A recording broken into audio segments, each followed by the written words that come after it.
Je suis actuellement au Burkina Faso et je suis dans une zone très désertique. Vous pouvez voir le paysage, vous pouvez voir comment l'herbe peine à pousser. Les arbres que vous voyez à cet endroit sont des arbres qui résistent énormément à la sécheresse.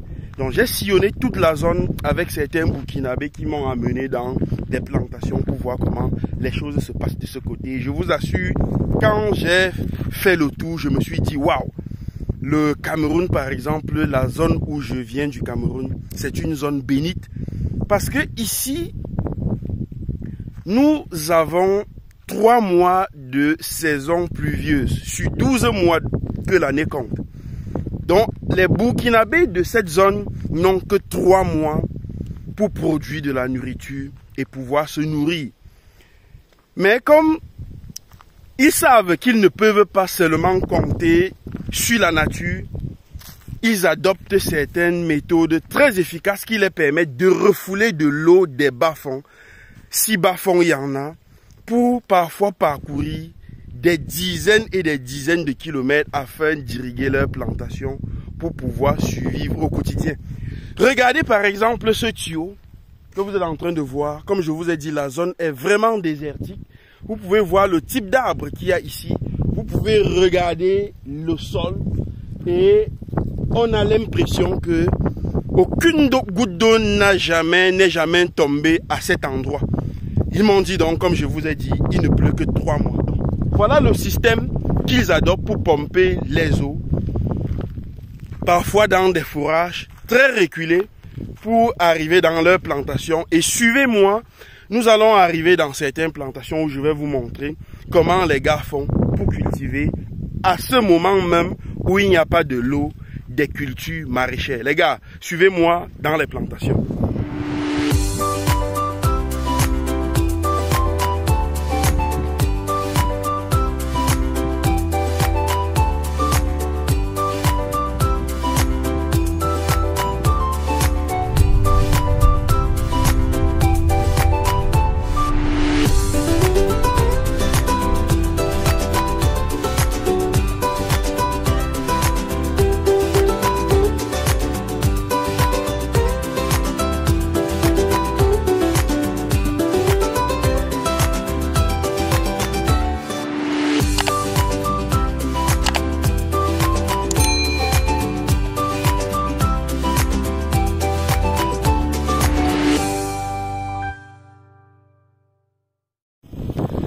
Voilà les gars, nous sommes à pratiquement 3 km 600 de là où je vous ai fait la première vidéo. Je vous montrais comment on est en train de pomper de l'eau pour venir irriguer les plantations des cultures maraîchères, notamment des tomates, des aubergines, des oignons.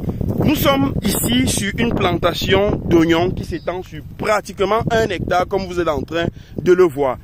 Et donc, la particularité de cette zone, un peu éloigné de Ouagadougou, après Sahaba, c'est que les populations de cette zone font exclusivement des cultures biologiques.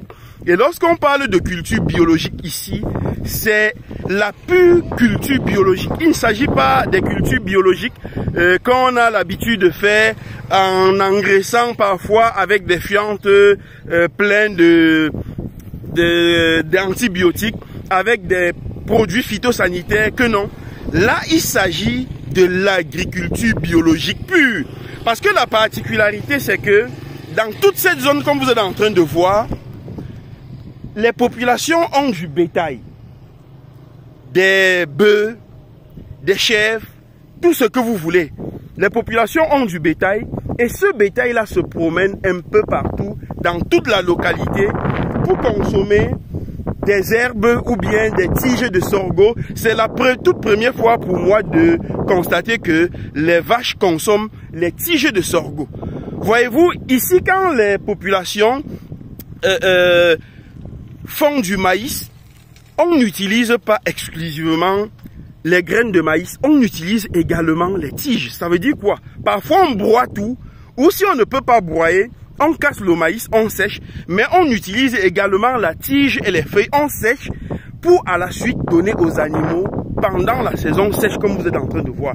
Si vous regardez le toit des maisons, vous allez constater que il y a des tiges de sorgho sur des toits. Voilà, c'était ma toute première fois de constater que les animaux pouvaient consommer des tiges de sorgho. Moi, dans mon... en fait, ce que je pense, c'est que les animaux le plus souvent consomment de l'herbe fraîche.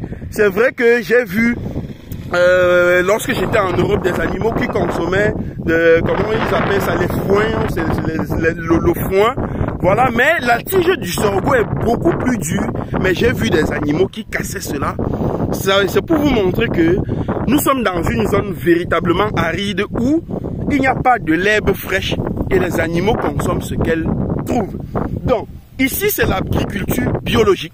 Tout à l'heure, j'ai consommé des tomates et c'était ma toute première fois également de savoir qu'on pouvait consommer des tomates sans pesticides, qu'on pouvait cultiver des tomates sans pesticides, sans usage des produits phytosanitaires, et ces tomates étaient juste délicieuses. Donc voilà un peu comment les gens travaillent de ce côté, de façon naturelle, typiquement naturelle, pour produire de la nourriture afin de nourrir les populations.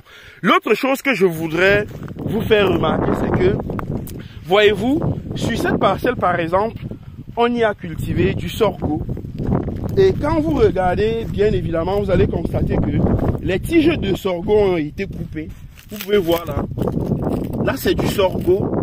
On les a coupés. Et lorsqu'on les a coupés comme ceci là, on les pose bien évidemment sur des maisons que vous voyez de l'autre côté là. Au sommet des maisons pour ensuite les servir aux animaux.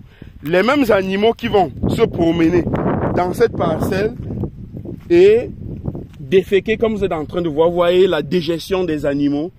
À la fin maintenant on va revenir, lorsque les pluies vont revenir, on viendra donc planter une fois de plus soit le maïs, soit le sorgho, et c'est comme ça que le cycle recommence.